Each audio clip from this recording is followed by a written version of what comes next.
You guys are good. Hold on, here, I'll help you out. Sorry. Please don't mess up these ropes. These are the killer ropes. You know, we had to do some wheeling and dealing to get these ropes. We don't want yeah. We brought out the good ropes for State of the Union, so.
States Senate.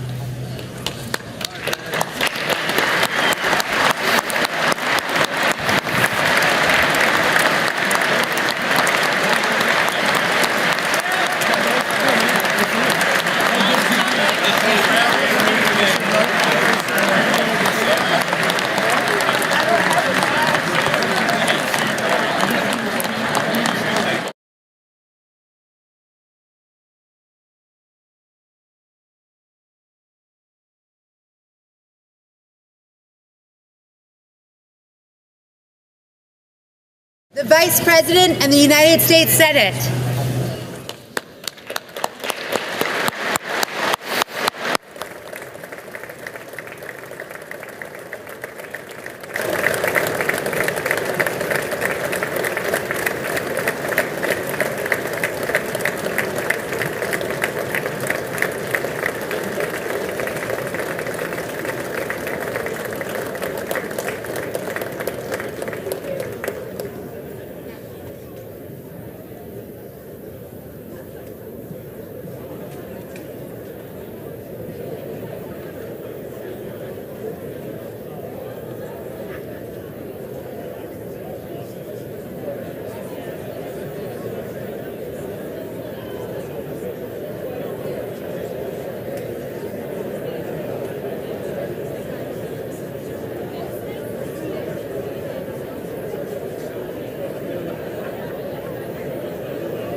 The joint session will come to order.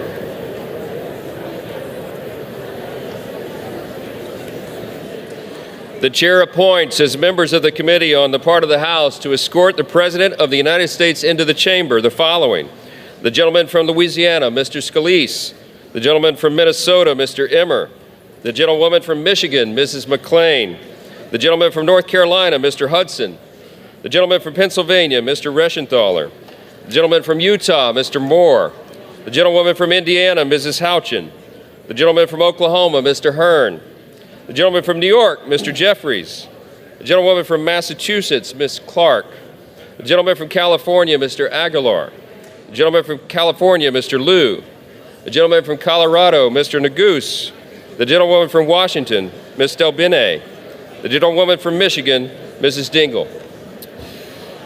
The President of the Senate, at the direction of that body, appoints the following senators as members of the committee on the part of the Senate to escort the President of the United States into the House chamber.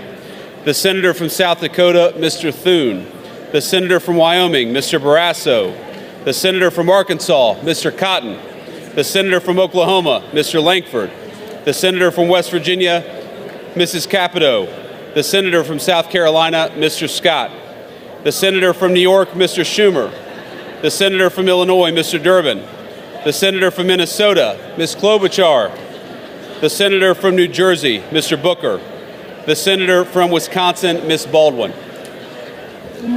The members of the escort committee will exit the chamber through the lobby doors.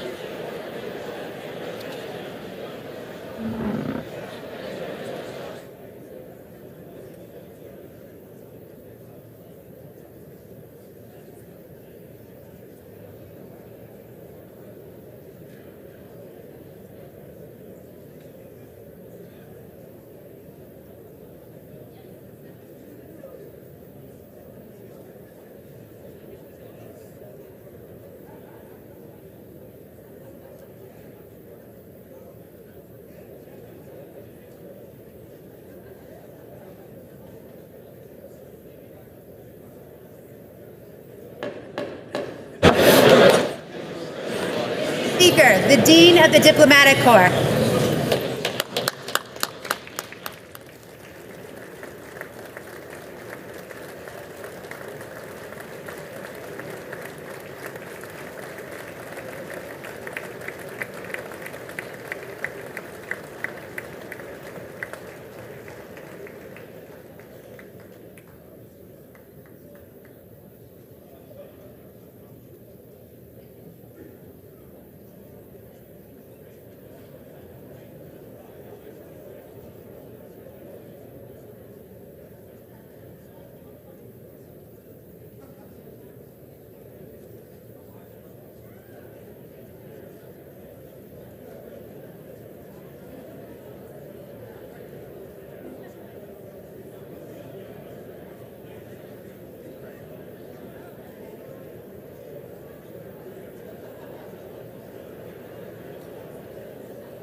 Supreme Court. That's great.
enter the President's Cabinet.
Mr. Speaker, the President of the United States.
Speaker Johnson, Vice President Vance, the First Lady of the United States,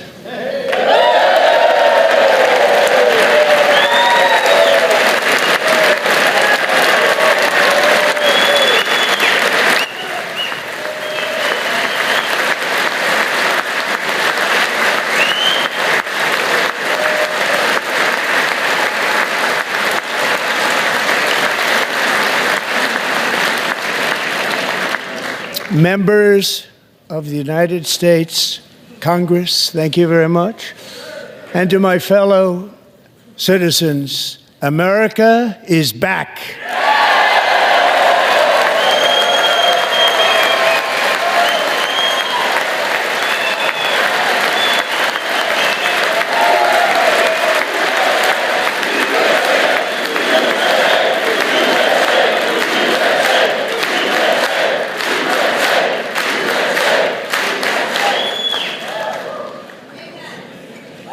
6 weeks ago, I stood beneath the dome of this Capitol and proclaimed the dawn of the golden age of America. From that moment on, it has been nothing but swift and unrelenting action to usher in the greatest and most successful era in the history of our country. We have accomplished more in 43 days than most administrations accomplished in 4 years or 8 years, and we are just getting started.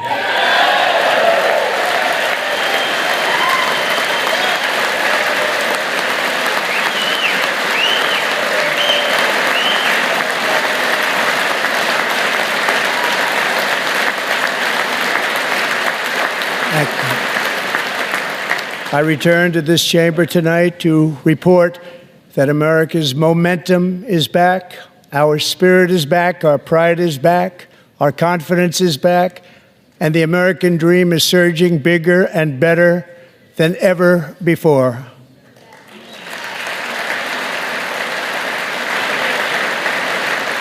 The American dream is unstoppable, and our country is on the verge of a comeback, the likes of which the world has never witnessed and perhaps will never witness again.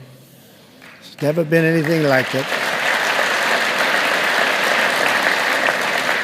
The presidential election of November 5th was a mandate like has not been seen in many decades. We won all 7 swing states, giving us an electoral college victory of 312 votes.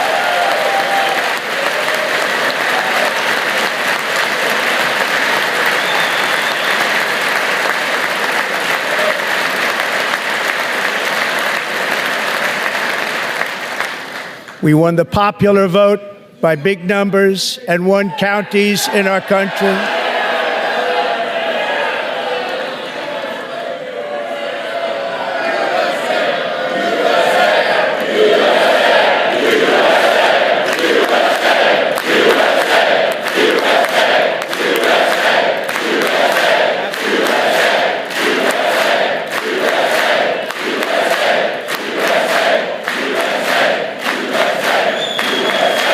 And won counties in our country, 2,700 to 525, on a map that reads almost completely red for Republican.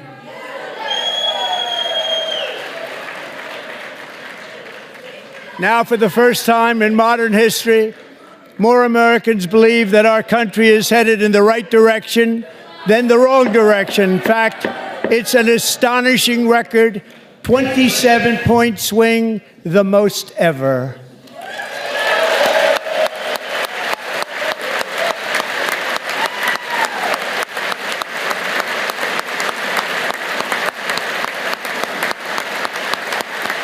Likewise, small business optimism saw its single largest one-month gain ever recorded. Mr. President. A 41-point jump.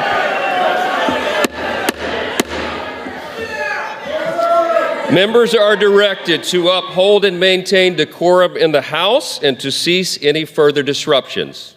That's your warning.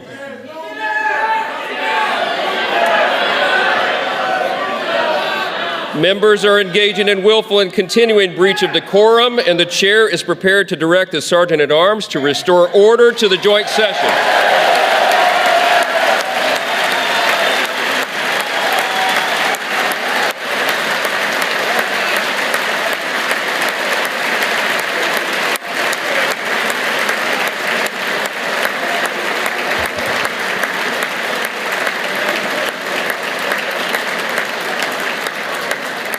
Mr. Green, take your seat. Take your seat, sir. Take your seat. Finding that members continue to engage in willful and concerted disruption of proper decorum, the chair now directs the Sergeant-at-Arms to restore order.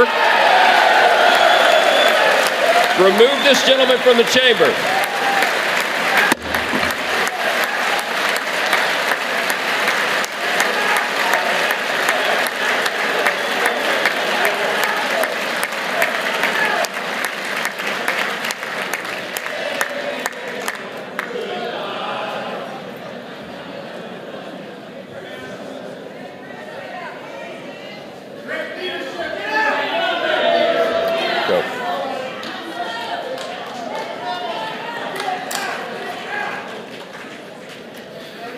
Members are directed to uphold and maintain decorum in the House. Mr. President, you continue. Thank you. Over the past 6 weeks, I have signed nearly 100 executive orders and taken more than 400 executive actions, a record to restore common sense, safety, optimism, and wealth all across our wonderful land. The people elected me to do the job, and I'm doing it.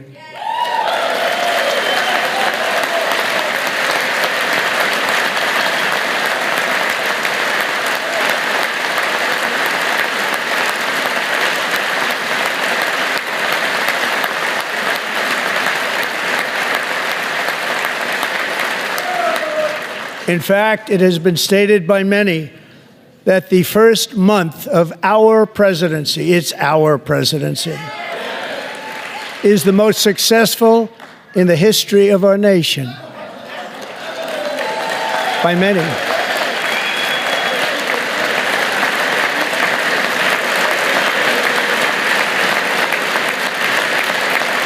And what makes it even more impressive is that, do you know who number 2 is? George Washington. How about that? How about that? I don't know about that list, but we'll take it. Within hours of taking the oath of office, I declared a national emergency on our southern border, and I deployed the U.S. military and Border Patrol to repel the invasion of our country. And what a job they've done. As a result, illegal border crossings last month were by far the lowest ever recorded, ever.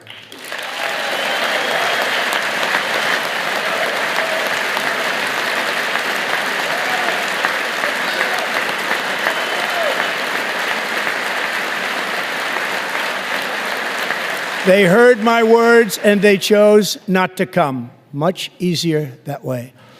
In comparison, under Joe Biden, the worst president in American history, there were hundreds of thousands of illegal crossings a month, and virtually all of them, including murderers, drug dealers, gang members, and people from mental institutions and insane asylums, were released into our country. Who would want to do that? This is my 5th such speech to Congress. And once again, I look at the Democrats in front of me, and I realize there is absolutely nothing I can say to make them happy or to make them stand or smile or applaud. Nothing I can do. I could find a cure to the most devastating disease, a disease that would wipe out entire nations, or announce the answers to the greatest economy in history, or the stoppage of crime to the lowest levels ever recorded. And these people sitting right here will not clap, will not stand, and certainly will not cheer for these astronomical achievements. They won't do it, no matter what. Five times I've been up here. It's very sad, and it just shouldn't be this way.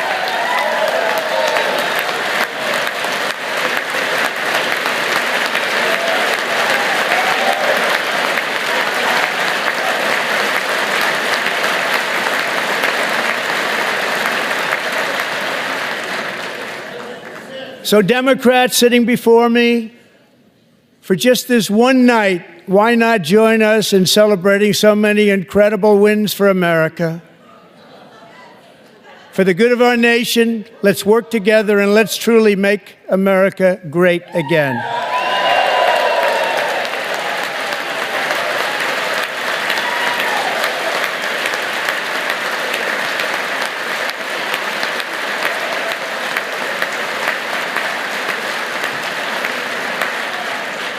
Every day, my administration is fighting to deliver the change America needs to bring a future that America deserves, and we're doing it. This is a time for big dreams and bold action. Upon taking office, I imposed an immediate freeze on all federal hiring, a freeze on all new federal regulations, and a freeze on all foreign aid.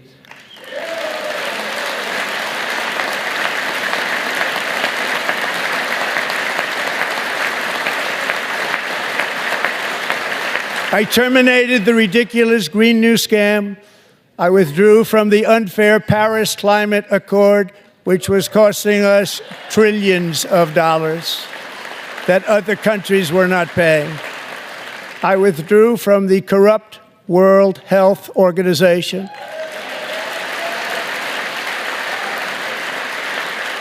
And I also withdrew from the anti-American UN Human Rights Council.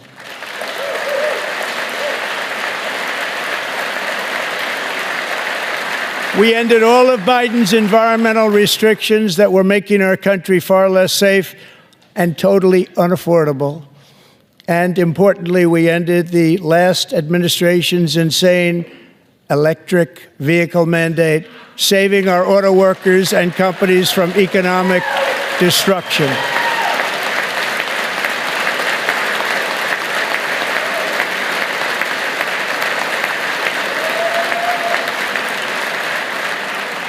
To unshackle our economy, I have directed that for every one new regulation, 10 old regulations must be eliminated, just like I did in my very successful first term.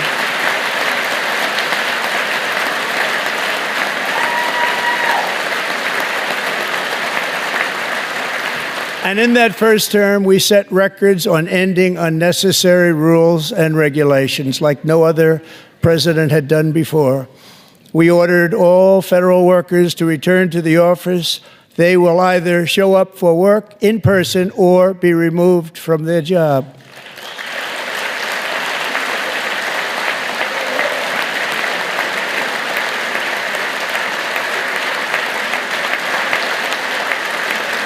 And we have ended weaponized government where, as an example, a sitting president is allowed to viciously prosecute his political opponent, like me. How did that work out? Not too good. Not too good.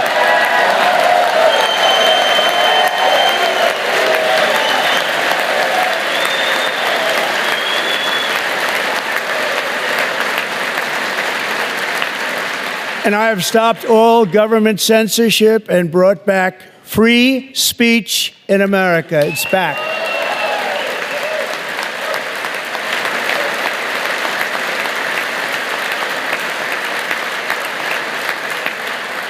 And 2 days ago, I signed an order making English the official language of the United States of America.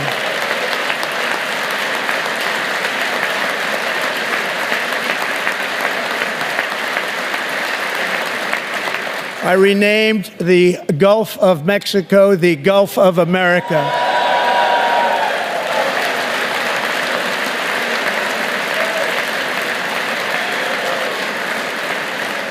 And likewise, I renamed, for a great president, William McKinley, Mount McKinley again.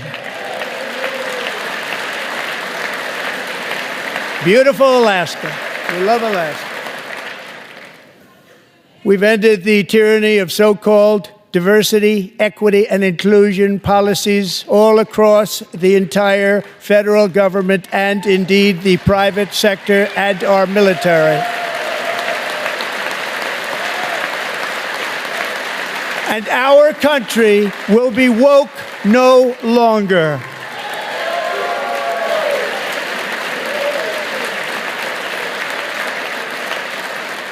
We believe that whether you are a doctor, an accountant, a lawyer, or an air traffic controller, you should be hired and promoted based on skill and competence, not race or gender. Very important.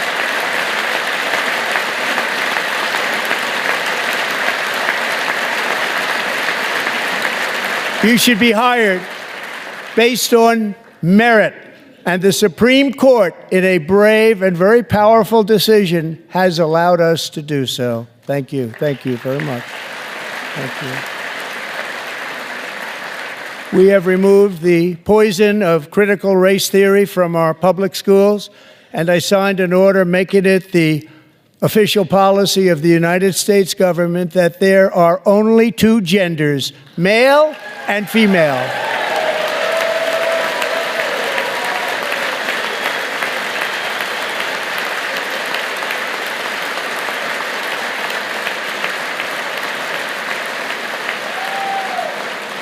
I also signed an executive order to ban men from playing in women's sports.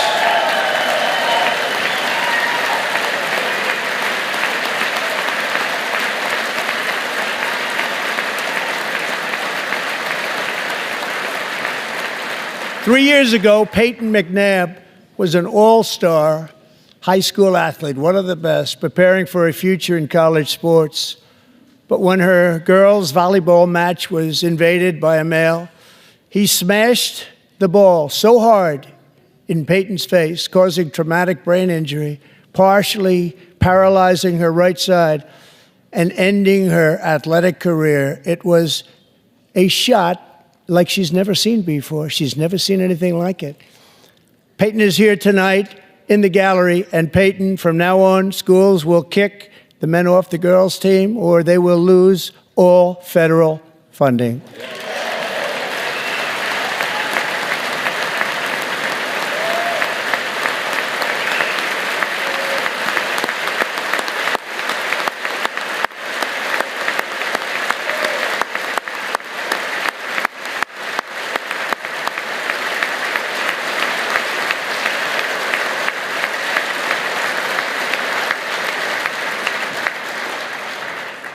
And if you really want to see numbers, just take a look at what happened in the women's boxing, weightlifting, track and field, swimming, or cycling, where a male recently finished a long-distance race 5 hours and 14 minutes ahead of a woman for a new record by 5 hours. Broke the record by 5 hours. It's demeaning for women, and it's very bad for our country. We're not going to put up with it any longer.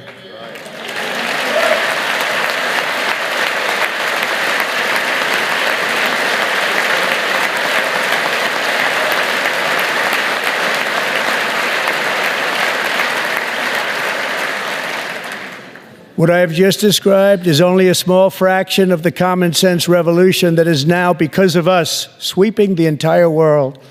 Common sense has become a common theme, and we will never go back. Never. Never going to let that happen.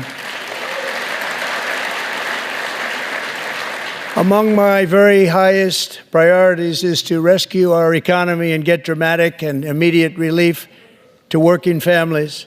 As you know, we inherited from the last administration an economic catastrophe and an inflation nightmare.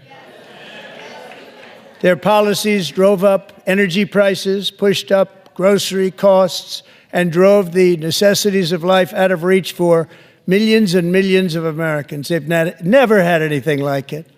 We suffered the worst inflation in 48 years, but perhaps even in the history of our country. They're not sure. As president, I'm fighting every day to reverse this damage and make America affordable again.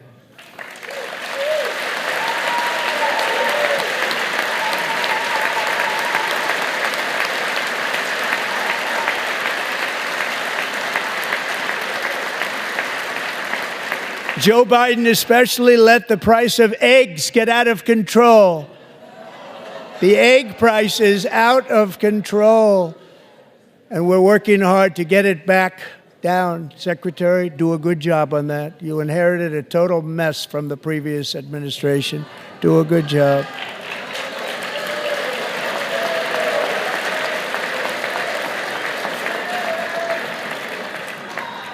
A major focus of our fight to defeat inflation is rapidly reducing the cost of energy. The previous administration cut the number of new oil and gas leases by 95%, slowed pipeline construction to a halt, and closed more than 100 power plants. We are opening up many of those power plants right now.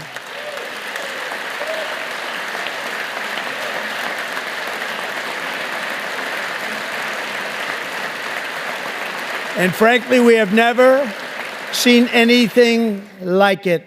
That's why on my first day in office, I declared a national energy emergency. As you've heard me say many times, we have more liquid gold under our feet than any nation on earth, and by far. And now I fully authorize the most talented team ever assembled to go and get it. It's called Drill, Baby, Drill.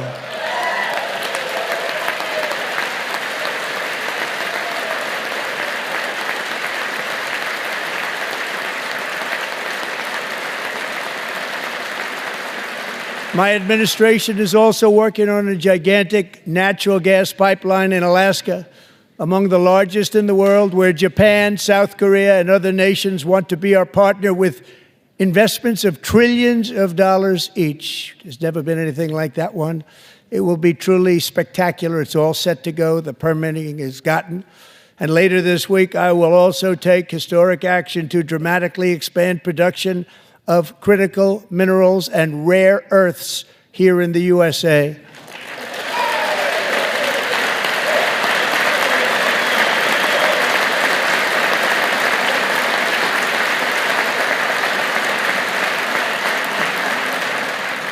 To further combat inflation, we will not only be reducing the cost of energy, but will be ending the flagrant waste of taxpayer dollars.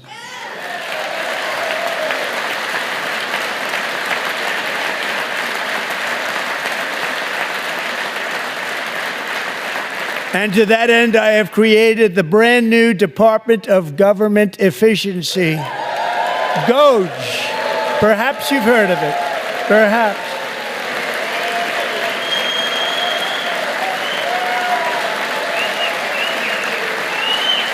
Which is headed by Elon Musk, who is in the gallery tonight.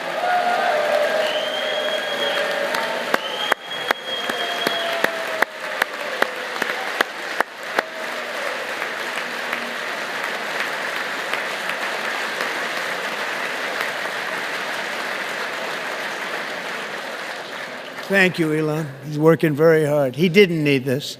He didn't need this. Thank you very much. We appreciate it. Everybody here, even this side, appreciates it, I believe. They just don't want to admit that. Just listen to some of the appalling waste we have already identified. $22 billion from HHS to provide free housing and cars for illegal aliens. $45 million for diversity, equity, and inclusion scholarships in Burma. $40 million to improve the social and economic inclusion of sedentary migrants. Nobody knows what that is. $8 million to promote LGBTQI+ in the African nation of Lesotho, which nobody has ever heard of.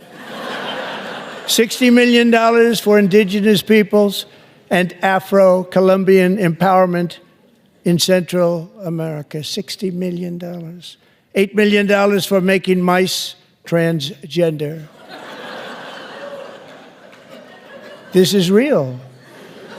$32 million for a left-wing propaganda operation in Moldova. $10 million for male circumcision in Mozambique. $20 million for the Arab Sesame Street in the Middle East. It's a program, $20 million for a program.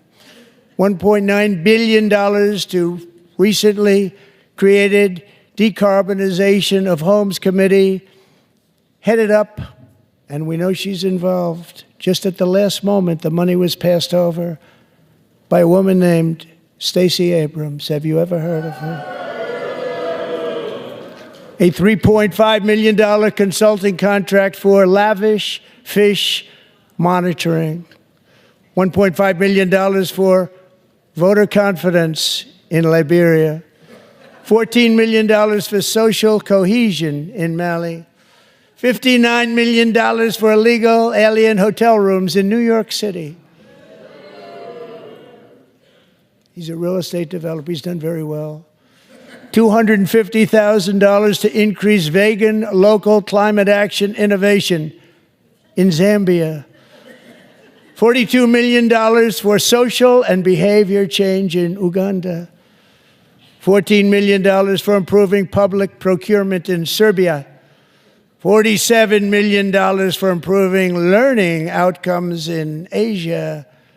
Asia's doing very well with learning. I don't know what we're doing. Should use it ourselves. And $101 million for DEI contracts at the Department of Education, the most ever paid, nothing even like it. Under the Trump administration, all of these scams, and they're far worse, but I didn't think it was appropriate to talk about them. They're so bad.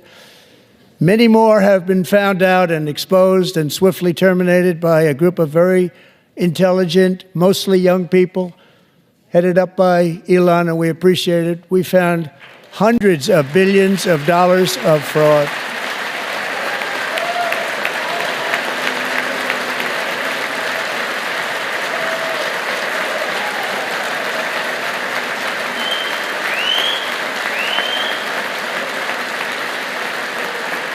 And we've taken back the money and reduced our debt to fight inflation and other things.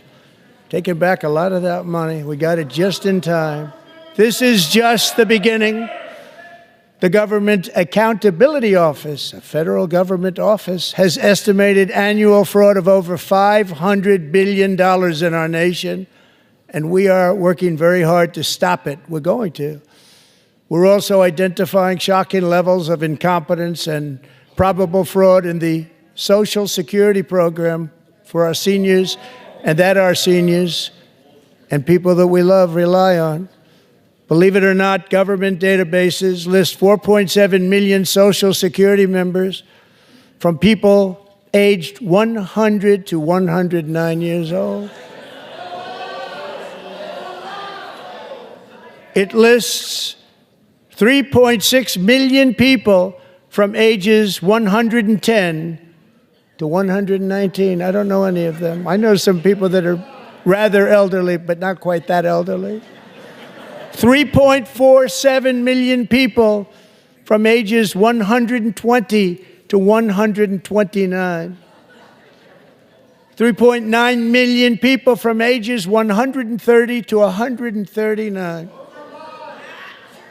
3.5 million people from ages 140 to 149. And money is being paid to many of them, and we're searching right now. In fact, Pam, good luck. Good luck. You're going to find it.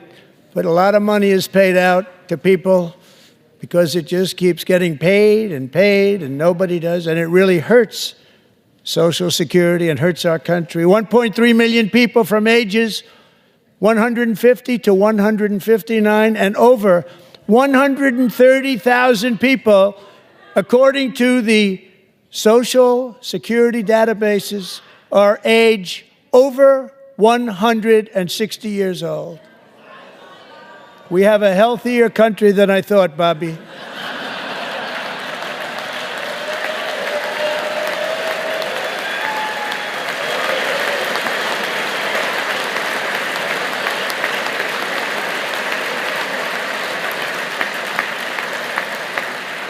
Including, to finish, 1,039 people between the ages of 220 and 229 One person between the age of 240 and 249, and one person is listed at 360 years of age.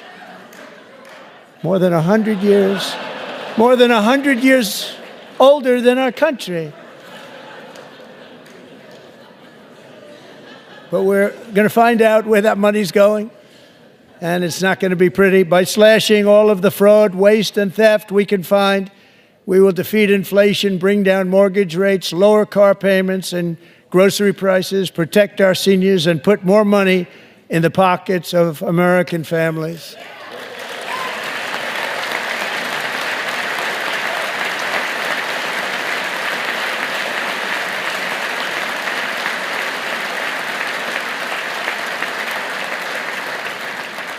And today, interest rates took a beautiful drop, big, beautiful drop. It's about time.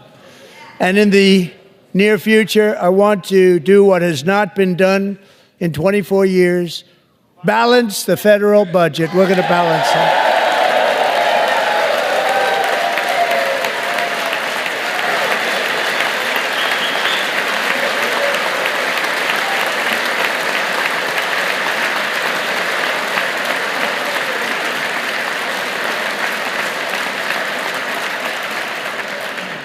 With that goal in mind, we have developed in great detail what we are calling the Gold Card, which goes on sale very, very soon. For $5 million, we will allow the most successful job-creating people from all over the world to buy a path to U.S. citizenship. It's like the green card, but better and more sophisticated. And these people will have to pay tax in our country. They won't have to pay tax from where they came. The money that they've made, you wouldn't want to do that, but they have to pay tax, create jobs. They'll also be taking people out of colleges and paying for them so that we can keep them in our country instead of having them being forced out. Number one, at the top school, as an example, being forced out and not being allowed to stay and create tremendous numbers of jobs and great success for a company out there. So while we take out the criminals, killers, traffickers, and child predators who are allowed to enter our country under the open border policy of these people, the Democrats, the Biden administration, the open border insane policies that you've allowed to destroy our country, we will now bring in brilliant, hardworking, job-creating people. They're going to pay a lot of money, and we're going to reduce our debt with that money.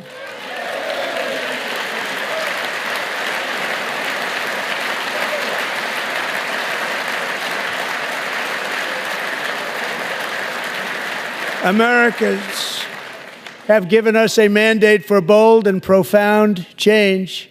For nearly 100 years, the federal bureaucracy has grown until it has crushed our freedoms, ballooned our deficits, and held back America's potential in every possible way. The nation founded by pioneers and risk-takers now drowns under millions and millions of pages of regulations and debt. Approvals that should take 10 days to get instead take 10 years, 15 years, and even 20 years before you're rejected. Meanwhile, we have hundreds of thousands of federal workers who have not been showing up to work. My administration will reclaim power from this unaccountable bureaucracy, and we will restore true democracy to America again.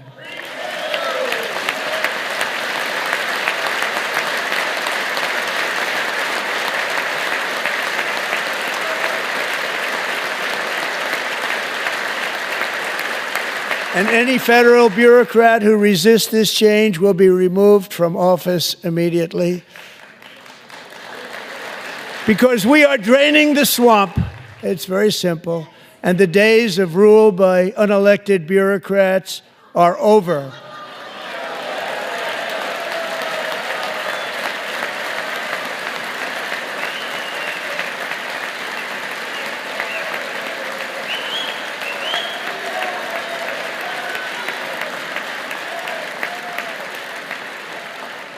And the next phase of our plan to deliver the greatest economy in history is for this Congress to pass tax cuts for everybody. They're in there. They're waiting for you to vote.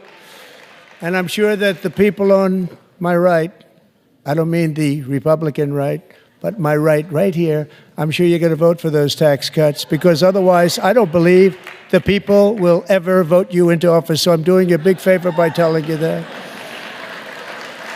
But I know this group is going to be voting for the tax cuts.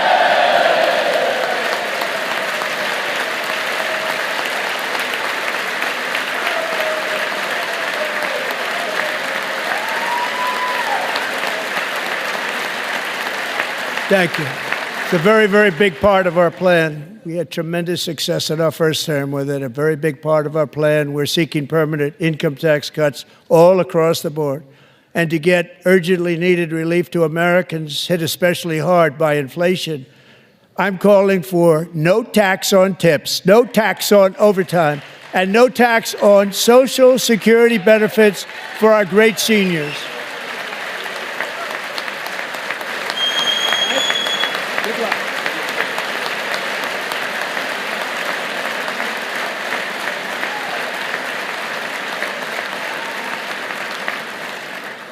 And I also want to make interest payments on car loans tax deductible, but only if the car is made in America.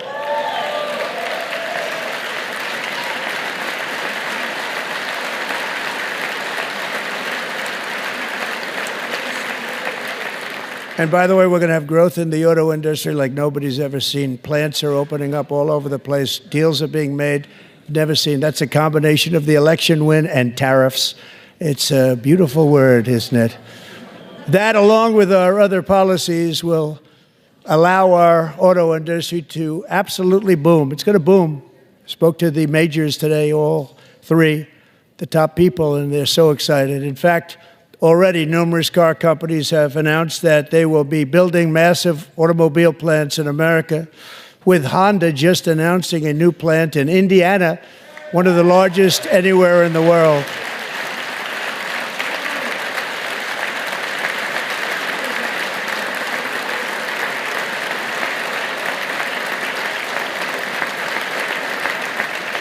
And this has taken place since our great victory on November 5th, a date which will hopefully go down as one of the most important in the history of our country.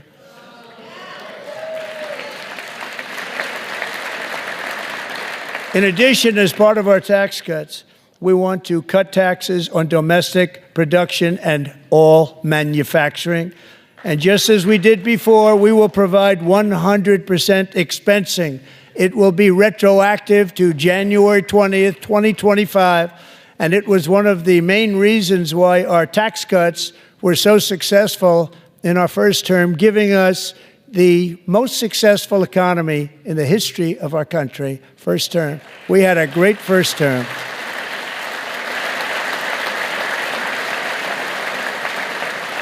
If you don't make your product in America, however, under the Trump administration, you will pay a tariff, and in some cases, a rather large one. Other countries have used tariffs against us for decades, and now it's our turn to start using them against those other countries. On average, the European Union, China, Brazil, India, Mexico, and Canada, have you heard of them? And countless other nations charge us tremendously higher tariffs than we charge them. It's very unfair. India charges us auto tariffs higher than 100%. China's average tariff on our products is twice what we charge them. And South Korea's average tariff is 4 times higher. Think of that, 4 times higher. And we give so much help militarily and in so many other ways to South Korea, but that's what happens. This is happening by friend and foe. This system is not fair to the United States and never was, and so on April 2nd, I wanted to make it April 1st, but I didn't want to be accused of April Fool's Day. That's not, just one day cost us a lot of money. But we're going to do it in April. I'm a very superstitious person. April 2nd, reciprocal tariffs kick in. And whatever they tariff us, other countries, we will tariff them. That's reciprocal, back and forth. Whatever they tax us, we will tax them. If they do non-monetary tariffs to keep us out of their market, then we will do non-monetary barriers to keep them out of our market. There's a lot of that, too. They don't even allow us in their market. We will take in trillions and trillions of dollars and create jobs like we have never seen before. I did it with China and I did it with others, and the Biden administration couldn't do anything about it because there was so much money they couldn't do anything about it. We have been ripped off for decades by nearly every country on earth, and we will not let that happen any longer.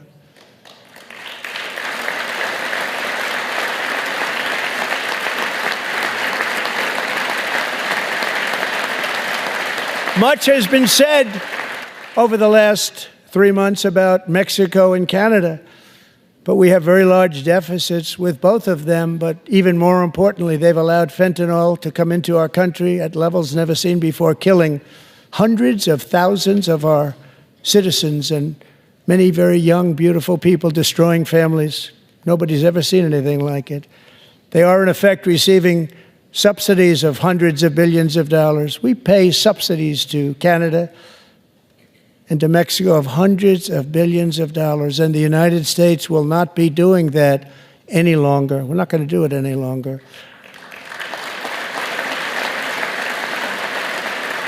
Thanks to our America First policies we're putting into place, we have had $1.7 trillion of new investment in America in just the past few weeks. The combination of the election and our economic policies that people of SoftBank, one of the most brilliant anywhere in the world, announced a $200 billion investment. OpenAI and Oracle, Larry Ellison, announced $500 billion investment, which they wouldn't have done if Kamala had won. Apple announced $500 billion investment. Tim Cook called me. He said, I cannot spend it fast enough. It's going to be much higher than that, I believe. They'll be building their plants here instead of in China. And just yesterday, Taiwan Semiconductor, the biggest in the world, most powerful in the world, has a tremendous amount, 97% of the market, announced a $165 billion investment to build the most powerful chips on earth right here in the USA.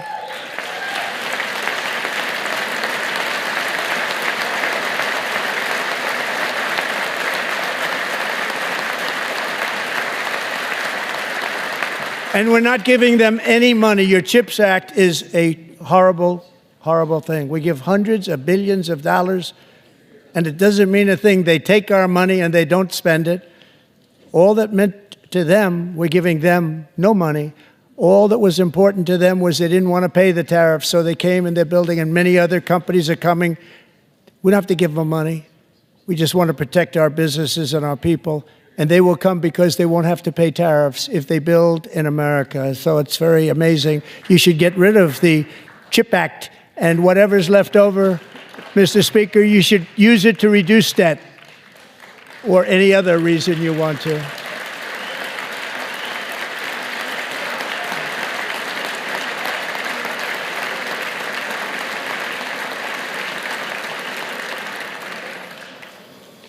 Our new trade policy will also be great for the American farmer. I love the farmer.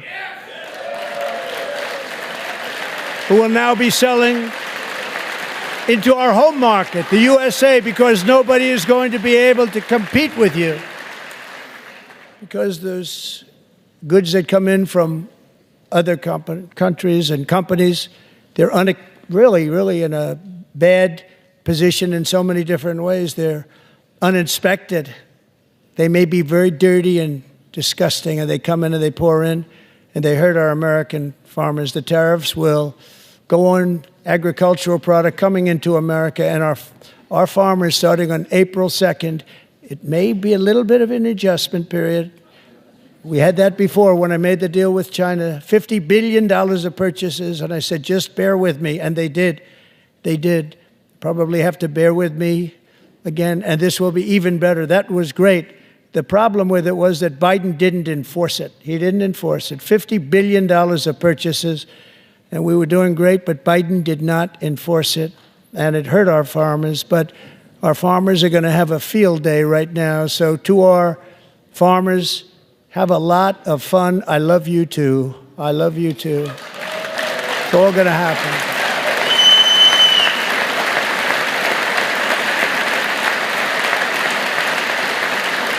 And I have also imposed a 25% tariff on foreign aluminum, copper, lumber, and steel, because if we don't have, as an example, steel and lots of other things, we don't have a military, and frankly, we just won't have a country very long. Here today is a proud American steelworker, fantastic person from Decatur, Alabama, Jeff Denard. Has been working at the same steel plant for 27 years in a job that has allowed him to serve as the captain of his local volunteer fire department, raise 7 children with his beautiful wife, Nicole, and over the years provide a loving home for more than 40 foster children. So great, Jeff.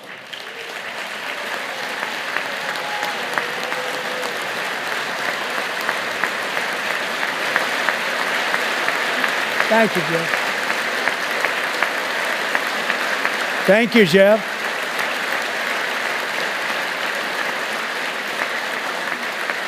Stories like Jeff's remind us that tariffs are not just about protecting American jobs. They're about protecting the soul of our country. Tariffs are about making America rich again and making America great again, and it's happening, and it will happen rather quickly. There'll be a little disturbance, but we're okay with that. It won't be much. No, you're not. Oh. And look where Biden took us. Very low, the lowest we've ever been. Jeff, I want to thank you very much. And I also want to recognize another person who has devoted herself to foster care community. She works so hard on it. A very loving person, our magnificent First Lady of the United States.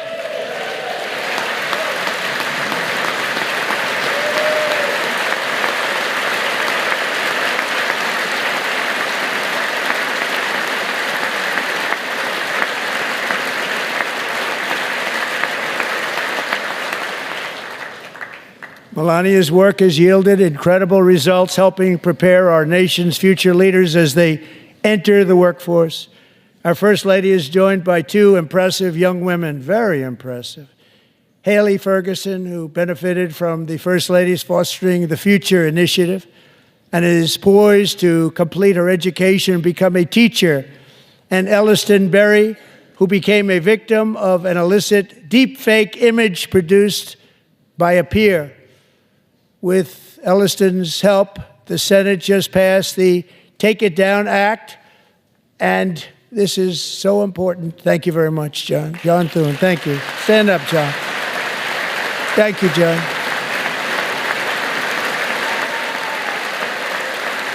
Thank you all very much.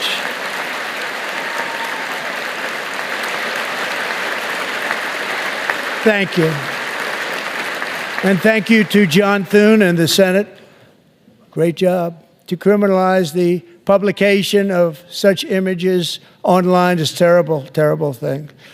And once it passes the House, I look forward to signing that bill into law. Thank you. And I'm going to use that bill for myself, too, if you don't mind. Because nobody gets treated worse than I do online. Nobody. That's great. Thank you very much to the Senate. Thank you. But if we truly care about protecting Americans' children, no step is more crucial than securing America's borders. Over the past 4 years, 21 million people poured into the United States. Many of them were murderers, human traffickers, gang members, and other criminals from the streets of dangerous cities all throughout the world. Because of Joe Biden's insane and very dangerous open border policies, they are now strongly embedded in our country, but we are getting them out and getting them out fast.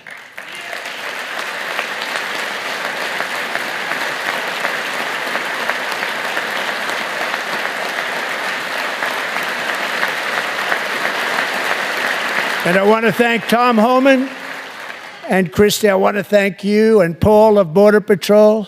I want to thank you. What a job they've all done. Everybody, Border Patrol, ICE, law enforcement in general is incredible. We have to take care of our law enforcement.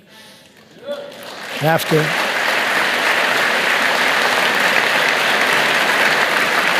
Last year, a brilliant 22-year-old nursing student named Laken Riley, the best in her class, admired by everybody, went out for a jog on the campus of the University of Georgia. That morning, Laken was viciously attacked, assaulted, beaten, brutalized, and horrifically murdered. Laken was stolen from us by a savage illegal alien gang member who was arrested while trespassing across Biden's open southern border and then set loose into the United States under the heartless policies of that failed administration. It was indeed a failed administration. He had then been arrested and released in a Democrat-run sanctuary city, a disaster, before ending the life of this beautiful young angel. With us this evening are Laken's beloved mother, Allison, and her sister, Lauren.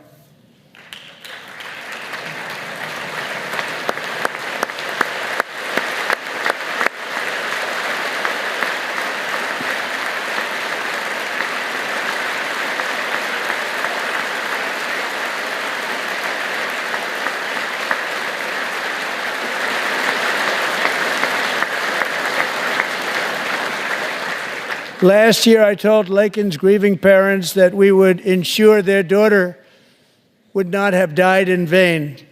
That's why the very first bill I signed into law as your 47th president mandates the detention of all dangerous criminal aliens who threaten public safety.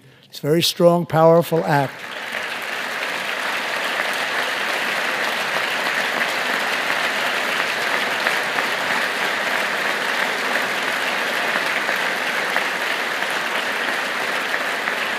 It's called the Laken-Riley Act. So Allison and Lauren, America will never, ever forget our beautiful Laken Hope Riley.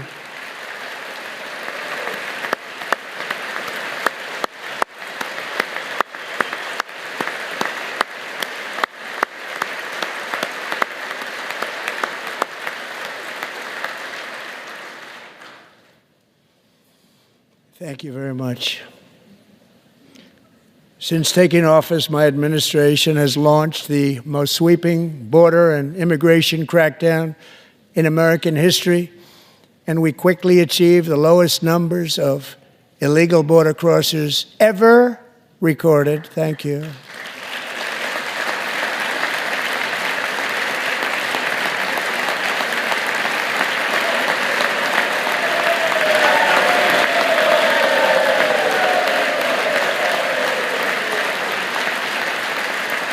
The media and our friends in the Democrat Party kept saying we needed new legislation, we must have legislation to secure the border. But it turned out that all we really needed was a new president.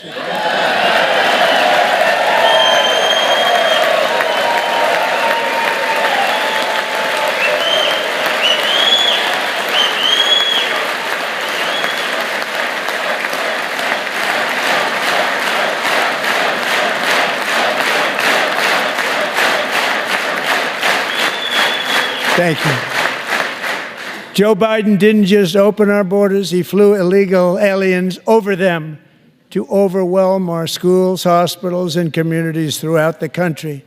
Entire towns like Aurora, Colorado, and Springfield, Ohio, buckled under the weight of the migrant occupation and corruption like nobody's ever seen before.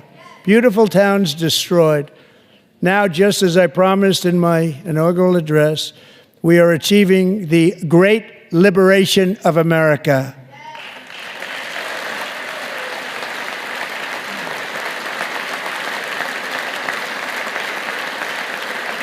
But there still is much work to be done. Here tonight is a woman I have gotten to know Alexis Nungary from Houston. Wonderful woman. Last June, Alexis's 12-year-old daughter, her precious Jocelyn, walked to a nearby convenience store. She was kidnapped, tied up, assaulted for 2 hours under a bridge, and horrifically murdered. Arrested and charged with this heinous crime are 2 illegal alien monsters from Venezuela, released into America by the last administration through their ridiculous open border. The death of this beautiful 12-year-old girl and the agony of her mother and family touched our entire nation greatly. Alexis, I promised that we would always remember your daughter, your magnificent daughter, and earlier tonight I signed an order keeping my word to you. One thing I have learned about Jocelyn is that she loved animals so much. She loved nature. Across Galveston Bay, from where Jocelyn lived in Houston, you will find a magnificent national wildlife refuge, a pristine, peaceful, 34,000-acre sanctuary for all of God's creatures on the edge of the Gulf of America. Alexis, moments ago, I formally renamed that refuge in loving memory of your beautiful daughter, Jocelyn. So, Mr. Vice President, if you would, may I have the order?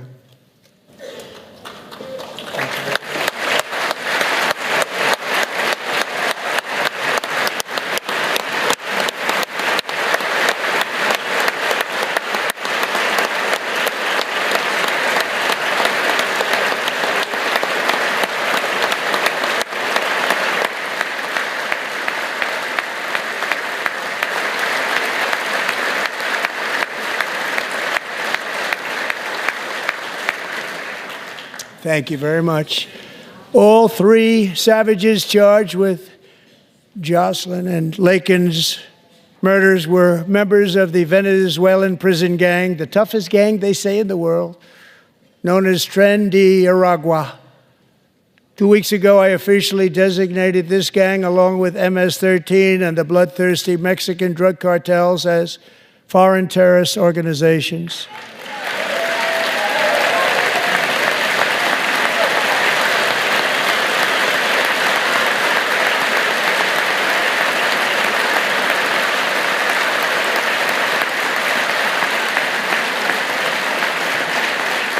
They are now officially in the same category as ISIS, and that's not good for them. Countless thousands of these terrorists were welcomed into the U.S. by the Biden administration. But now every last one will be rounded up and forcibly removed from our country, or, if they're too dangerous, put in jails, standing trial in this country, because we don't want them to come back ever. With us this evening is a warrior on the front lines of that battle, Border Patrol Agent Roberto Ortiz. Great guy.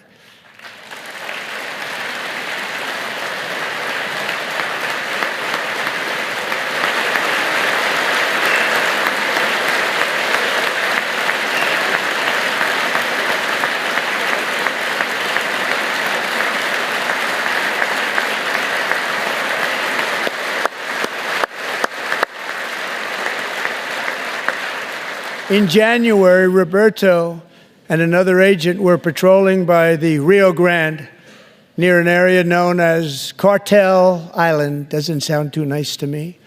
When heavily armed gunmen started shooting at them, Roberto saw that his partner was totally exposed, at great danger, and he leapt into action, returning fire and providing crucial seconds for his fellow agent to seek safety, just barely. I have some of the prints of that event, and it was not good. Agent Ortiz, we salute you for your great courage and for your line of fire that you took and for the bravery that you showed. We honor you, and we will always honor you. Thank you, Roberto, very much.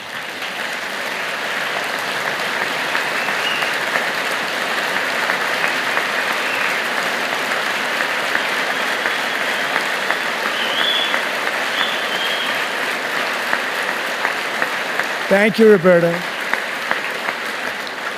And I actually got to know him on my many calls to the border. He's a great gentleman. The territory to the immediate south of our border is now dominated entirely by criminal cartels that murder, rape, torture, and exercise total control. They have total control over a whole nation, posing a grave threat to our national security. The cartels are waging war in America, and it's time for America to wage war on the cartels, which we are doing.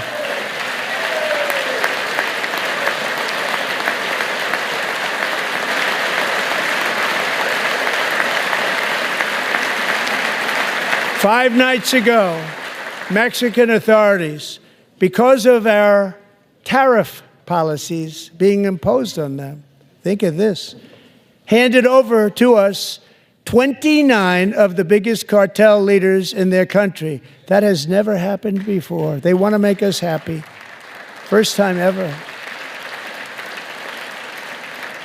But we need Mexico and Canada to do much more than they've done, and they have to stop the fentanyl and drugs pouring into the USA. They're going to stop it.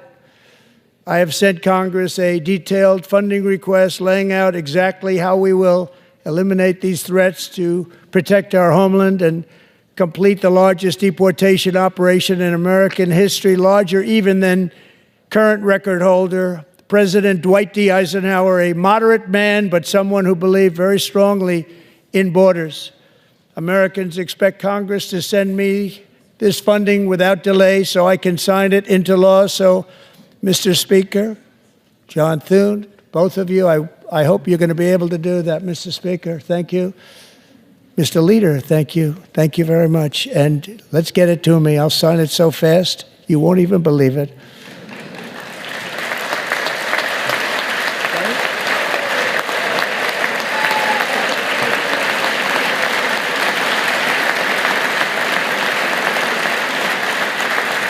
And as we reclaim our sovereignty, we must also bring back law and order to our cities and towns.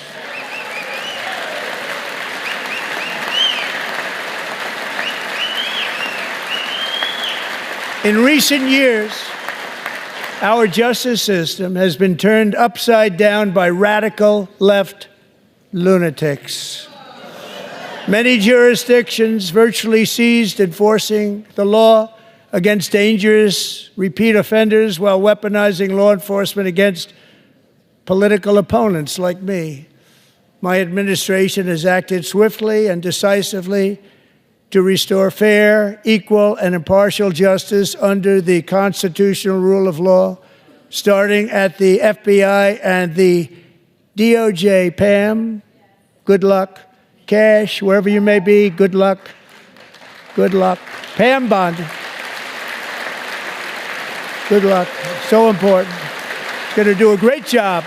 Cash, thank you. Thank you, Cash.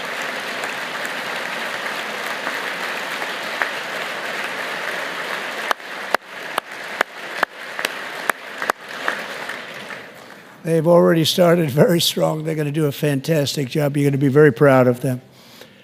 We're also once again giving our police officers the support, protection, and respect they so dearly deserve. They have to get it. They have such a hard, dangerous job, but we're going to make it less dangerous. The problem is the bad guys don't respect the law, but they're starting to respect it, and they soon will respect it.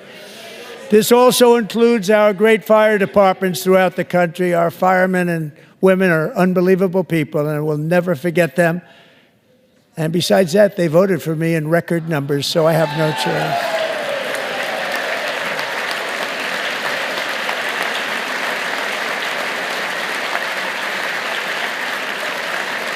One year ago this month, 31-year-old New York police officer Jonathan Diller, unbelievably wonderful person and a great officer, was gunned down at a traffic stop on Long Island. I went to his funeral. The vicious criminal charged with his murder had 21 prior arrests, and they were rough arrests, too. He was a real bad one. The thug in the seat next to him had 14 prior arrests, and went by the name of Killer. He was Killer. He killed other people, they say, a lot of them. I attended Officer Diller's service, and when I met his wife and one-year-old son, Ryan, it was very inspirational, actually. His widow's name is Stephanie, and she is here tonight. Stephanie, thank you very much, Stephanie. Thank you very much.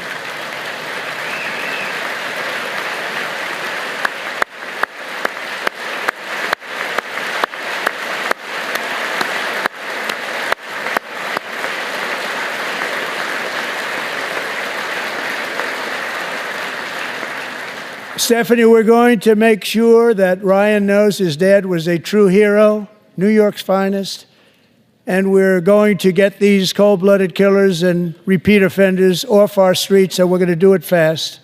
Got to stop it. They get out with 28 arrests. They push people into subway trains. They hit people over the head, back of the head with baseball bats. We got to get them out of here.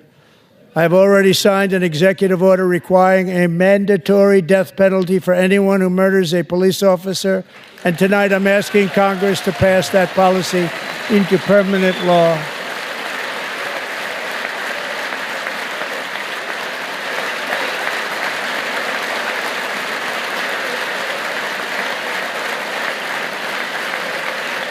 I'm also asking for a new crime bill getting tough on repeat offenders while enhancing protections for America's police officers so they can do their jobs without fear of their lives being totally destroyed. They don't want to be killed. We're not going to let them be killed. Joining us in the gallery tonight is a young man who truly loves our police.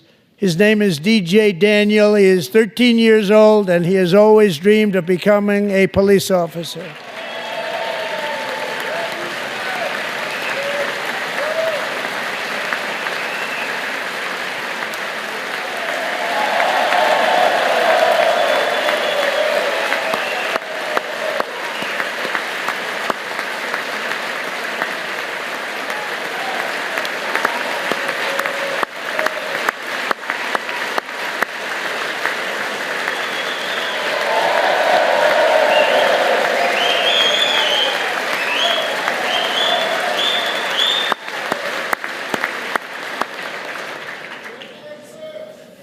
But in 2018, DJ was diagnosed with brain cancer.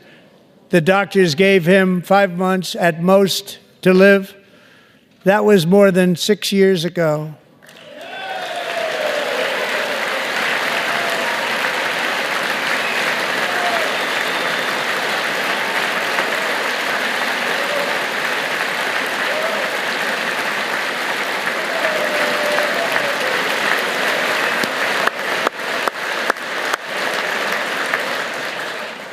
Since that time, DJ and his dad have been on a quest to make his dream come true, and DJ has been sworn in as an honorary law enforcement officer, actually a number of times. The police love him, the police departments love him. And tonight, DJ, we're going to do you the biggest honor of them all. I am asking our new Secret Service Director, Sean Curran, to officially make you an agent of the United States Secret Service.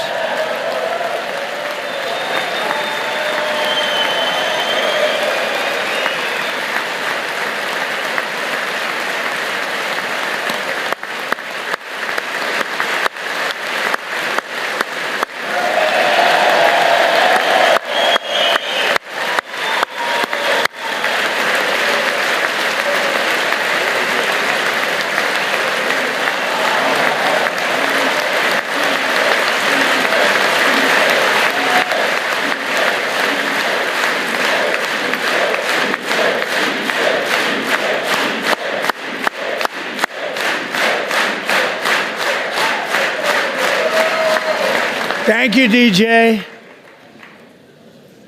DJ's doctors believe his cancer likely came from a chemical he was exposed to when he was younger.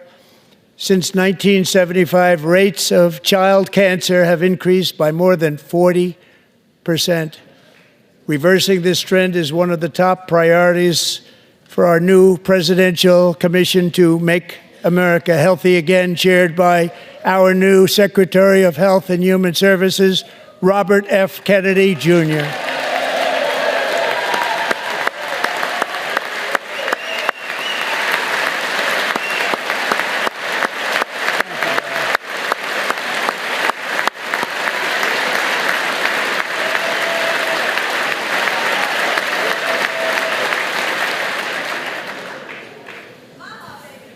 With the name Kennedy, you would have thought everybody over here would have been cheering. How quickly they forget. Our goal is to get toxins out of our environment, poisons out of our food supply, and keep our children healthy and strong. As an example, not long ago, and you can't even believe these numbers, 1 in 10,000 children had autism, 1 in 10,000. And now it's 1 in 36. There's something wrong, 1 in 36. Think of that. So we're going to find out what it is, and there's nobody better than Bobby and all of the people that are working with you. You have the best to figure out what is going on. Okay, Bobby, good luck. It's a very important job. Thank you. Go get him.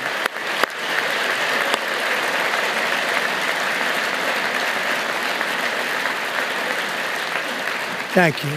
My administration is also working to protect our children from toxic ideologies in our schools. A few years ago, January Littlejohn and her husband discovered that their daughter's school had secretly socially transitioned their 13-year-old little girl.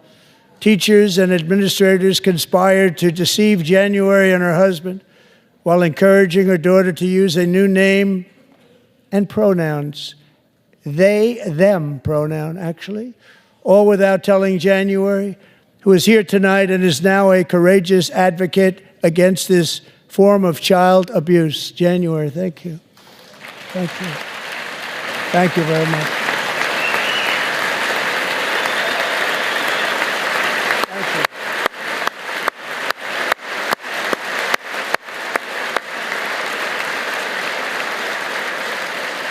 Thank you. Thank you. Stories like this are why, shortly after taking office, I signed an executive order banning public schools from indoctrinating our children with transgender ideology.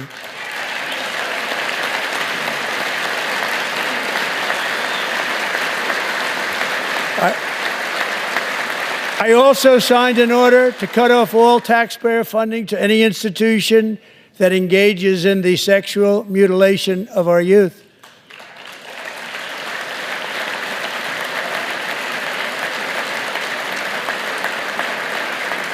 And now I want Congress to pass a bill permanently banning and criminalizing sex changes on children and forever ending the lie that any child is trapped in the wrong body. This is a big lie.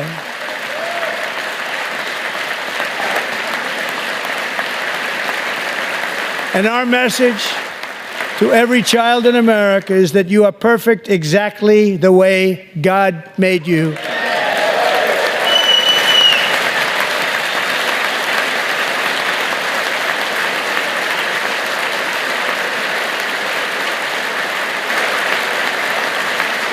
Because we're getting wokeness out of our schools and out of our military, and it's already out, and it's out of our society. We don't want it. Wokeness is trouble. Wokeness is bad. It's gone. It's gone. And we feel so much better for it, don't we? Don't we feel better?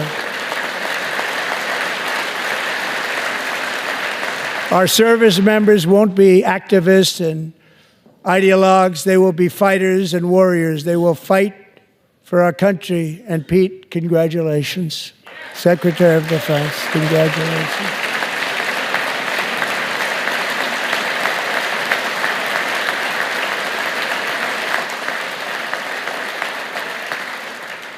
And he's not big into the woke movement, I can tell you. I know him well. I am pleased to report that in January, the U.S. Army had its single best recruiting month in 15 years, and that all armed services are having among The best recruiting results ever in the history of our services. What a difference.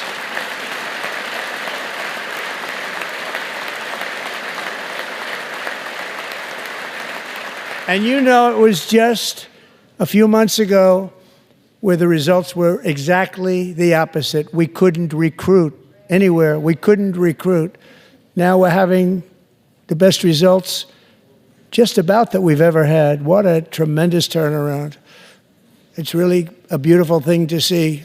People love our country again. It's very simple. They love our country and they love being in our military again. So it's a great thing, and thank you very much. Great job. Thank you.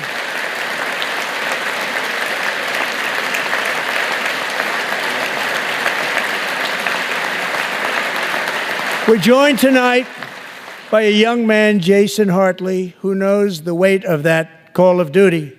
Jason's father, grandfather, and great-grandfather all wore the uniform.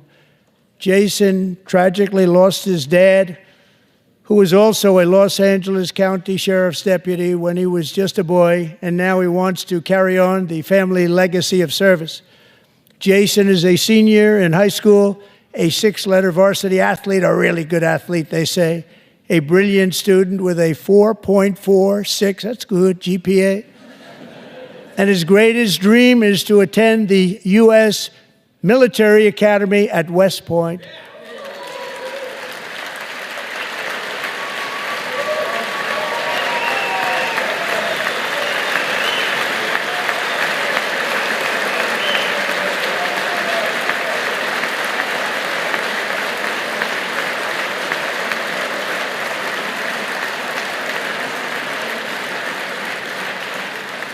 And Jason, that's a very big deal getting in. That's a hard one to get into. But I'm pleased to inform you that your application has been accepted. You will soon be joining the Corps of Cadets.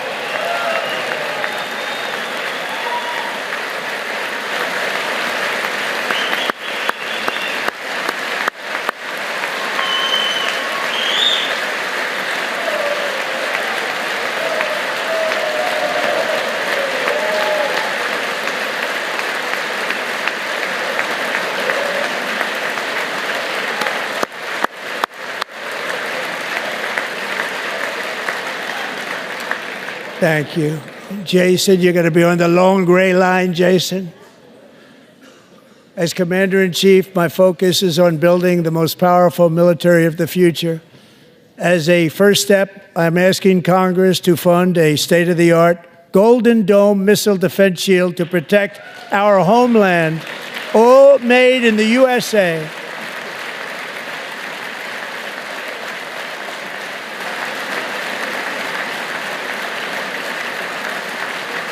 And Ronald Reagan wanted to do it long ago, but the technology just wasn't there, not even close. But now we have the technology. It's incredible, actually. And other places, they have it. Israel has it. Other places have it. And the United States should have it too, right, Tim, right? They should have it too. So I want to thank you. But it's a very, very important. This is a very dangerous world. We should have it. We want to be protected, and we're going to protect our citizens like never before. To boost our defense industrial base, we are also going to resurrect the American shipbuilding industry, including commercial shipbuilding and military shipbuilding.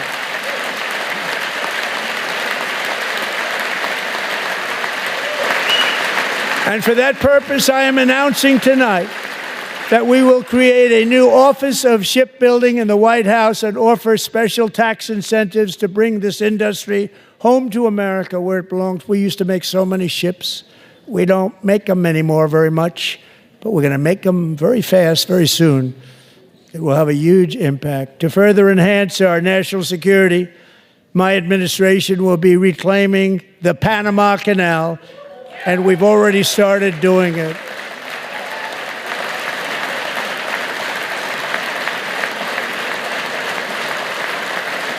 Just today, a large American company announced they are buying both ports around the Panama Canal and lots of other things having to do with the Panama Canal and a couple of other canals. The Panama Canal was built by Americans for Americans, not for others, but others could use it. But it was built at tremendous cost of American blood and treasure. 38,000 workers died building the Panama Canal. They died of malaria. They died of snake bites and mosquitoes. Not a nice place to work. They paid them very highly to go there, knowing there was a 25% chance that they would die. The most expensive project also that was ever built in our country's history, if you bring it up to modern day costs. It was given away by the Carter administration for $1, but that agreement has been violated very severely. We didn't give it to China. We gave it to Panama, and we're taking it back.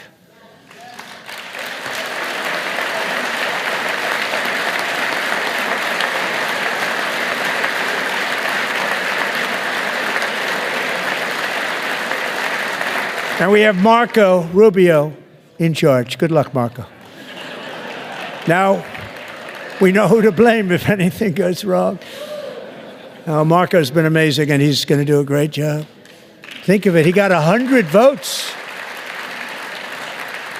You know, he was approved with actually 99, but the 100th was this gentleman, and I feel very certain. So let's assume he got 100 votes. And I'm either very, very happy about that or I'm very concerned about it. But he's already proven. I mean, he's a great gentleman. He's respected by everybody, and we appreciate you voting for Marco. He's going to do a fantastic job. Thank you. Thank you. He's doing a great job.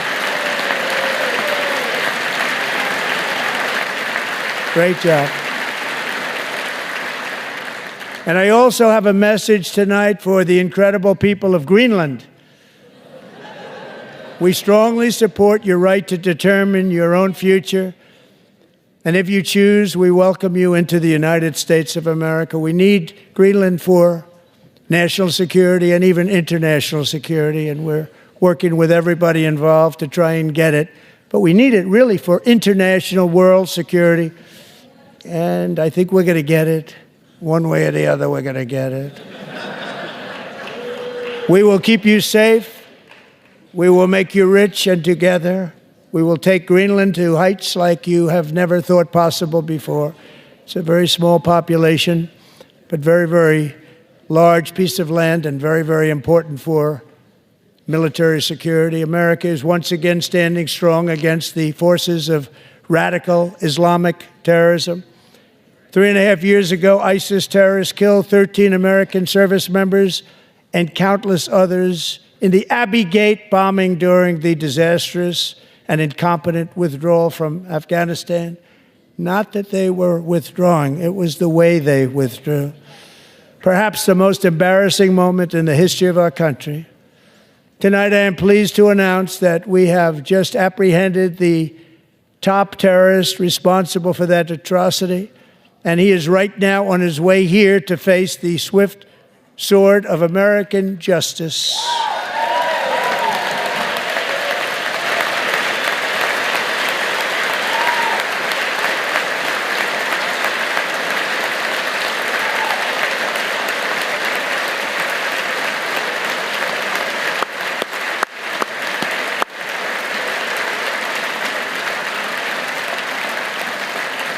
And I want to thank especially the government of Pakistan for helping arrest this monster. This was a very momentous day for those 13 families who I actually got to know very well, most of them, whose children were murdered, and the many people that were so badly, over 42 people, so badly injured on that fateful day in Afghanistan. What a horrible day. Such incompetence was shown. That when Putin saw what happened, I guess he said, wow, maybe this is my chance. That's how bad it was. Should have never happened. Grossly incompetent people. I spoke to many of the parents and loved ones, and they're all in our hearts tonight. Just spoke to them on the phone. We had a big call. Every one of them called, and everybody was on the line, and they did nothing but cry with happiness. They were very happy, as happy as you can be under those circumstances. Their child, brother, sister, son, daughter was killed for no reason whatsoever. In the Middle East, we're bringing back our hostages from Gaza. In my first term, we achieved one of the most groundbreaking peace agreements in generations, the Abraham Accords.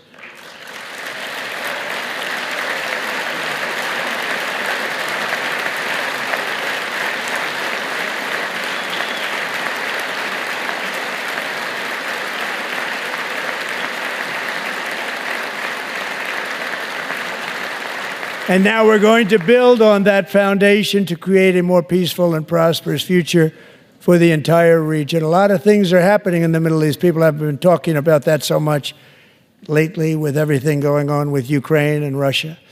But a lot of things are happening in the Middle East. It's a rough neighborhood, actually. I'm also working tirelessly to end the savage conflict in Ukraine. Millions of Ukrainians and Russians have been needlessly killed or wounded in this horrific and brutal conflict with no end in sight. The United States has sent hundreds of billions of dollars to support Ukraine's defense with no security, with no anything.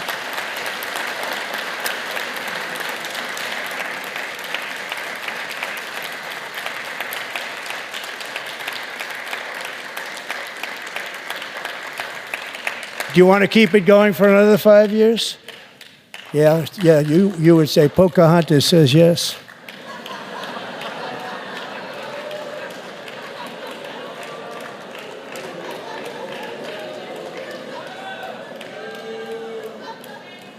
$2,000 people are being killed every single week.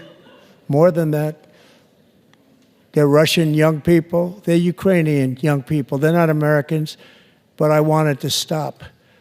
Meanwhile, Europe has sadly spent more money buying Russian oil and gas than they have spent on defending Ukraine, by far. Think of that. They've spent more buying Russian oil and gas than they have defending. And we've spent perhaps $350 billion, like taking candy from a baby. That's what happened. And they've spent $100 billion. What a difference that is. And we have an ocean separating us, and they don't. But we're getting along very well with them, and lots of good things are happening. Biden has authorized more money in this fight than Europe has spent by billions and billions of dollars. It's hard to believe that they wouldn't have stopped it and said at some point, come on, let's equalize. You got to be equal to us. But that didn't happen. Earlier today, I received an important letter from President Zelensky of Ukraine. The letter reads, Ukraine is ready to come to the negotiating table as soon as possible to bring lasting peace closer. Nobody wants peace more than the Ukrainians, he said. My team and I stand ready to work under President Trump's strong leadership to get a peace that lasts. We do really value how much America has done to help Ukraine maintain its sovereignty and independence. Regarding the agreement on minerals and security, Ukraine is ready to sign it at any time that is convenient for you. I appreciate that he sent this letter, just got it a little while ago. Simultaneously, we've had serious discussions with Russia and have received strong signals that they are ready for peace. Wouldn't that be beautiful? Wouldn't that be beautiful?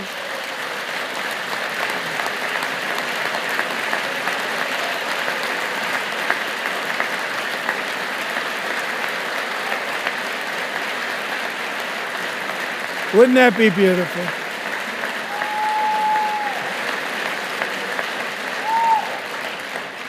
It's time to stop this madness. It's time to halt the killing. It's time to end this senseless war. If you want to end wars, you have to talk to both sides. Nearly 4 years ago, amid rising tensions, a history teacher named Mark Fogel was detained in Russia and sentenced to 14 years in a penal colony. Rough stuff. The previous administration barely lifted a finger to help him. They knew he was innocent, but they had no idea where to begin. But last summer, I promised his 95-year-old mother, Malphine, that we would bring her boy safely back home. After 22 days in office, I did just that, and they are here tonight.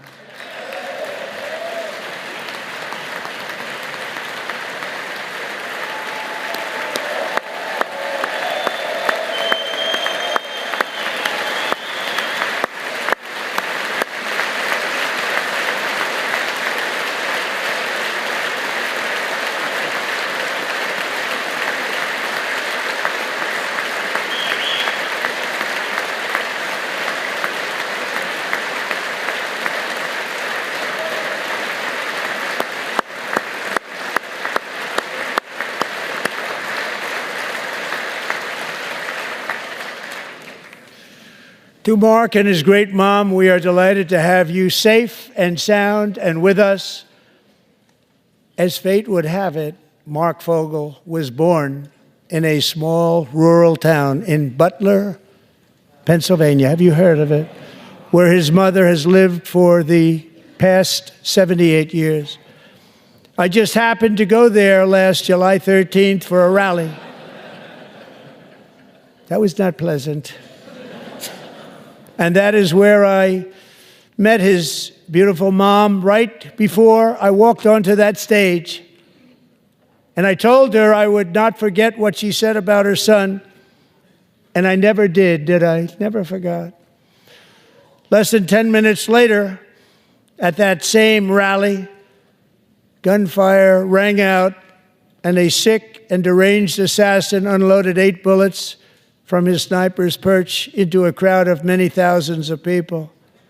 My life was saved by a fraction of an inch, but some were not so lucky. Corey Comparator was a firefighter, a veteran, a Christian, a husband, a devoted father, and above all, a protector. When the sound of gunshots pierced the air, it was a horrible sound. Corey knew instantly what it was and what to do. He threw himself on top of his wife and daughters and shielded them from the bullets with his own body. Corey was hit really hard. You know the story from there. He sacrificed his life to save theirs. 2 others, very fine people, were also seriously hit. But thankfully, with the help of 2 great country doctors, we thought they were gone and they were saved. So those doctors had great talent. We're joined by Corey's wife, Helen, who was his high school sweetheart, and their 2 beloved daughters, Allison and Kaylee. Thank you.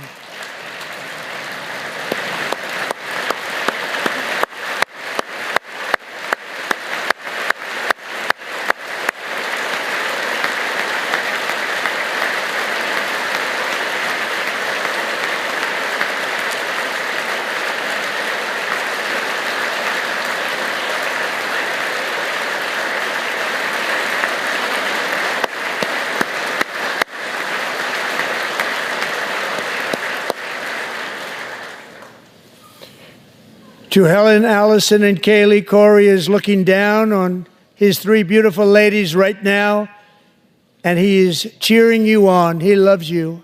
He is cheering you on. Corey was taken from us much too soon, but his destiny was to leave us all with a shining example of the selfless devotion of a true American patriot. It was love like Corey's that built our country, and it's love like Corey's that is going to make our country more majestic than ever before. I believe that my life was saved that day in Butler for a very good reason. I was saved by God to make America great again. I believe that. Thank you. Thank you.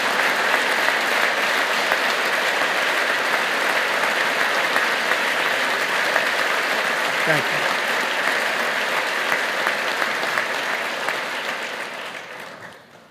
Thank you very much. From the patriots of Lexington and Concord to the heroes of Gettysburg and Normandy, from the warriors who crossed the Delaware to the trailblazers who climbed the Rockies, and from the legends who soared at Kitty Hawk to the astronauts who touched the moon, Americans have always been the people who defied all odds, transcended all dangers, made the most extraordinary sacrifices, and did whatever it took to defend our children, our country, and our freedom.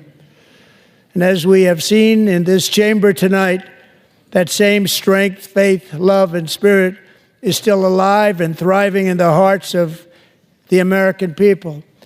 Despite the best efforts of those who would try to censor us, silence us, break us, destroy us, Americans are today a proud, free, sovereign, and independent nation that will always be free, and we will fight for it till death. We will never let anything happen to our beloved country, because we are a country of doers, dreamers, fighters, and survivors. Our ancestors crossed a vast ocean, strode into the unknown wilderness, and carved their fortunes from the rock and soil of a perilous and very dangerous frontier. They chased our destiny across a boundless continent. They built the railroads, laid the highways, and graced the world with American marvels like the Empire State Building, the mighty Hoover Dam, and the towering Golden Gate Bridge. They lit the world with electricity, broke free of the force of gravity, fired up the engines of American industry, vanquished the communists, fascists, and Marxists all over the world, and gave us countless modern wonders sculptured out of iron, glass, and steel. We stand on the shoulders of these pioneers who won and built the modern age. These workers who poured their sweat into the skylines of our cities. These warriors who shed their blood on fields of battle and gave everything they had for our rights and for our freedom. Now it is our time to take up the righteous cause of American liberty. And it is our turn to take America's destiny into our own hands and begin the most thrilling days in the history of our country. This will be our greatest era. With God's help, over the next 4 years, we are going to lead this nation even higher, and we are going to forge the freest, most advanced, most dynamic, and most dominant civilization ever to exist on the face of this earth. We are going to create the highest quality of life, build the safest and wealthiest and healthiest and most vital communities anywhere in the world. We are going to conquer the vast frontiers of science, and we are going to lead humanity into space and plant the American flag on the planet Mars and even far beyond.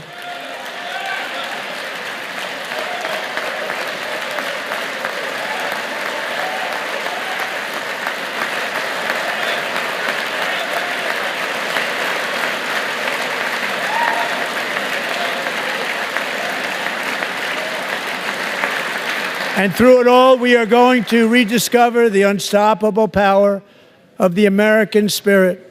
And we are going to renew unlimited promise of the American dream. Every single day, we will stand up and we will fight, fight, fight for the country our citizens believe in and for the country our people deserve.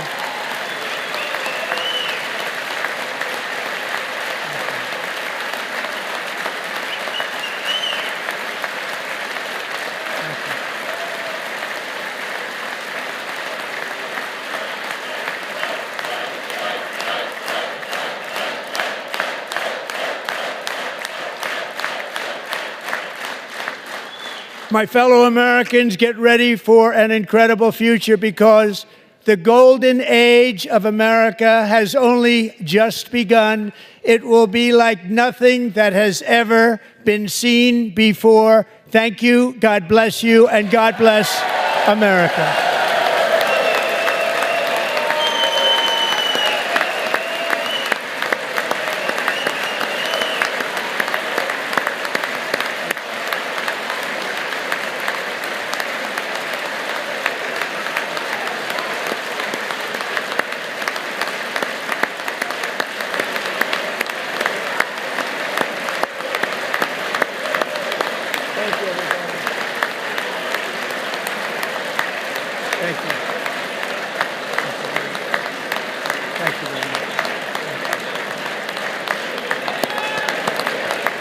Thank you very much.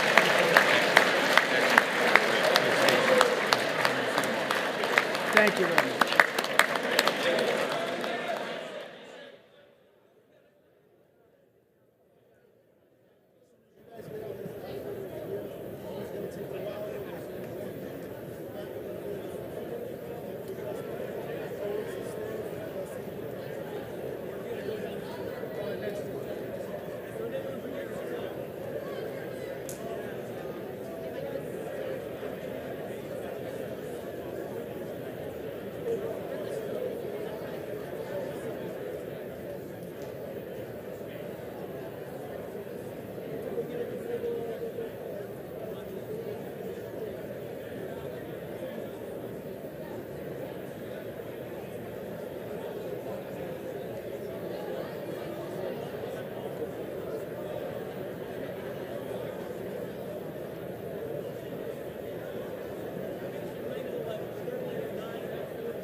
The chair declares the joint session of the two houses now dissolved.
Hi, everyone. I'm Melissa Slotkin. I'm honored to have the opportunity to speak tonight. It's late, so I promise to be a lot shorter than what you just watched. I won't take it personally if you've never heard of me. I'm the new senator from the great state of Michigan, where I grew up. I've been in public service my entire life because I happened to be in New York City on 9/11 when the Twin Towers came down. Before the smoke cleared, I knew I wanted to make a life in national security. I was recruited by the CIA and did 3 tours in Iraq alongside the military. In between, I worked at the White House under President Bush and President Obama, 2 very different leaders who both believed that America is exceptional. You can find that same sense of patriotism here in Wyandotte, Michigan, where I'm speaking from tonight. It's a working class town just south of Detroit. President Trump and I both won here in November. It might not seem like it, but plenty of places like this still exist across the United States. Places where people believe that if you work hard and play by the rules, you should do well and your kids should do better. It reminds me of how I grew up. My dad was a lifelong Republican, my mom a lifelong Democrat. But it was never a big deal because we had shared values that were bigger than any one party. We just went through another fraught election season. Americans made it clear that prices are too high and that the government needs to be more responsive to their needs. America wants change, but there's a responsible way to make change and a reckless way. And we can make that change without forgetting who we are as a country and as a democracy. So that's what I'm going to lay out tonight. Because whether you're from Wyandotte or Wichita, most Americans share 3 core beliefs: that the middle class is the engine of our country, that strong national security protects us from harm, and that our democracy, no matter how messy, is unparalleled and worth fighting for. Let's start with the economy. Michigan literally invented the middle class, the revolutionary idea that you could work at an auto plant and afford the car you were building. That's the American dream. And in order to expand and protect the middle class, we have to do a few basic things. We need to bring down the price of things we spend the most money on: groceries, housing, healthcare. We need to make more things in America with good-paying union jobs and bring our supply chains back home from places like China. We need to give American businesses the certainty they need to invest and create the jobs of the future. And we need a tax system that's fair for people who don't happen to make $1 billion. Look, the president talked a big game on the economy, but it's always important to read the fine print. So, do his plans actually help Americans get ahead? Not even close. President Trump is trying to deliver an unprecedented giveaway to his billionaire friends. He's on the hunt to find trillions of dollars to pass along to the wealthiest in America. And to do that, he's going to make you pay in every part of your life. Grocery and home prices are going up, not down, and he hasn't laid out a credible plan to deal with either of those.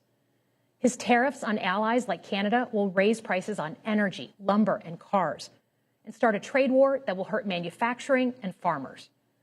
Your premiums and prescriptions will cost more because the math on his proposals doesn't work without going after your health care. Meanwhile, for those keeping score, the national debt is going up, not down. And if he's not careful, he could walk us right into a recession. And one more thing. In order to pay for his plan, he could very well come after your retirement, the Social Security, Medicare, and VA benefits you worked your whole life to earn. The president claims he won't, but Elon Musk just called Social Security the biggest Ponzi scheme of all time. While we're on the subject of Elon Musk, is there anyone in America who is comfortable with him and his gang of 20-year-olds using their own computer servers to poke through your tax returns, your health information, and your bank accounts? No oversight, no protections against cyber attack, no guardrails on what they do with your private data. We need a more efficient government. You want to cut waste? I'll help you do it. But change doesn't need to be chaotic or make us less safe. The mindless firing of people who work to protect our nuclear weapons, keep our planes from crashing, and conduct the research that finds the cure for cancer, only to rehire them 2 days later, no CEO in America could do that without being summarily fired. Okay, so we've talked about economic security. How about national security? Let's start with the border. As someone who spent my whole career protecting our homeland, Every country deserves to know who and what is coming across its border, period. Democrats and Republicans should all be for that. But securing the border without actually fixing our broken immigration system is dealing with the symptom and not the disease. America is a nation of immigrants. We need a functional system keyed to the needs of our economy that allows vetted people to come and work here legally. So I look forward to the president's plan on that. Because here's the thing. Today's world is deeply interconnected. Migration, cyber threats, AI, environmental destruction, terrorism. One nation cannot face these issues alone. We need friends in all corners, and our safety depends on it. President Trump loves to say peace through strength. That's actually a line he stole from Ronald Reagan.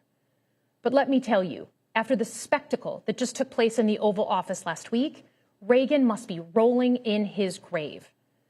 We all want an end to the war in Ukraine, but Reagan understood that true strength required America to combine our military and economic might with moral clarity. And that scene in the Oval Office wasn't just a bad episode of reality TV. It summed up Trump's whole approach to the world. He believes in cozying up to dictators like Vladimir Putin and kicking our friends like the Canadians in the teeth. He sees American leadership as merely a series of real estate transactions. As a Cold War kid, I'm thankful it was Reagan and not Trump in office in the 1980s. Trump would have lost us the Cold War. Donald Trump's actions suggest that in his heart, he doesn't believe we're an exceptional nation. He clearly doesn't think we should lead the world. Look, America is not perfect, but I stand with the majority of Americans who believe we are still exceptional, unparalleled. And I would rather have American leadership over Chinese or Russian leadership any day of the week. Because for generations, America has offered something better. Our security and our prosperity, yes, but our democracy, our very system of government, has been the aspiration of the world. And right now, it's at risk.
But every single time, we've only gotten through those moments because of two things: engaged citizens and principled leaders. Engaged citizens who do a little bit more than they're used to doing to fight for the things that they care about, and principled leaders who are ready to receive the ball and do something about it. So thank you tonight for caring about your country. Just by watching, you qualify as engaged citizens. And I promise that I and my fellow Democrats will do everything in our power to be the principled leaders that you deserve. Good night, everyone.